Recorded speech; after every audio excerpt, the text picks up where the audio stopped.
that you have people start with to just start to turn the ship around? I mean, starting with the evening routine is helpful because morning sometimes is hard for people, especially if they just have been a poor sleeper for years. They're really struggling with insomnia. If I'm like, you got to be out at sunrise, people are like, bye. No. Um, so typically I'm like, get a cheap pair of blue blockers. I have a couple of brands that I work with that are really nice and like comfortable and attractive.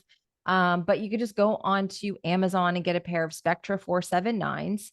And you're going to start to stop eating after sunset, one. And then when sunset hits, put on a pair of blue blockers and block the blue light. Because, like I mentioned a little bit earlier, blue light, it elevates blood sugar and insulin in the absence of food. And so, what are most people doing at night? They're watching TV, they're scrolling on their phone, they've got overhead lights on. Even if they're not eating, right? A lot of, and I was like this when I was carnivore. I wasn't eating, but I had my AirPods in, which non-native EMF can cause all kinds of other issues as well. I was just flooding my body with blue light constantly, and I was never going outside. And so the first thing I'm going to have people do is really work on the evening routine to tidy that up, start getting better sleep, start like pushing your eating window further and further away from bed. Ideally, I like it to be at least 3 to 4 hours away from bedtime. But a lot of people are so leptin resistant, right? And they're not good at, and I know you talk about this on your podcast, they can't burn fat for fuel. They're very metabolically inefficient. And so to tell someone they can't have a snack before bed, they just like lose their complete mind. Um, Eventually we want to change that, right? So the first thing I'll do is like, let's block the blue light at night, change the environment, change the food. And then after you start getting a solid foundation of that, we're going to move to morning time. And I really want you to get out in morning sunlight.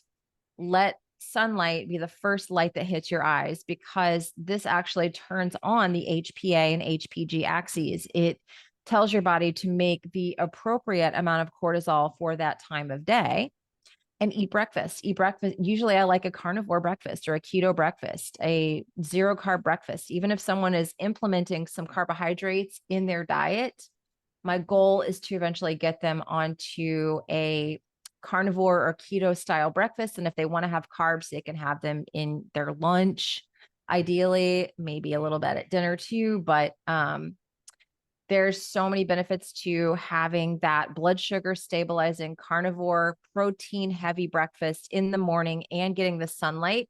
It sets your day up so that your blood sugar is more stable. You get that appropriate hormone signaling. You have nice stable cortisol levels in the morning. They're supposed to go up, but we kind of keep them from going up too high. We don't have any blood sugar spikes or swings from excessive carbohydrates or only carbohydrates from breakfast.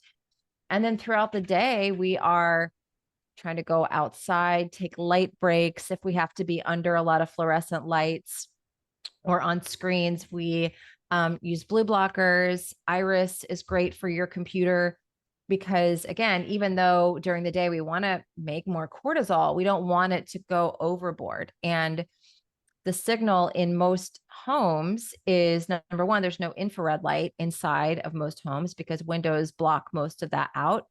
And our modern light bulbs contain no infrared as well. And so most of us are very underexposed to infrared and red, which have extreme metabolic benefits and mitochondrial benefits. And we're just being blasted with blue light. So we're in this kind of insulinogenic environment all day as well. So we work on the evening, then we go to morning, then we look at what's going on in your daily life, in your lifestyle that we can kind of mitigate so your body's not in this constant like insulin, cortisol sort of a state, which is unfortunately, the way most people live. That's, so we have to look at that as well.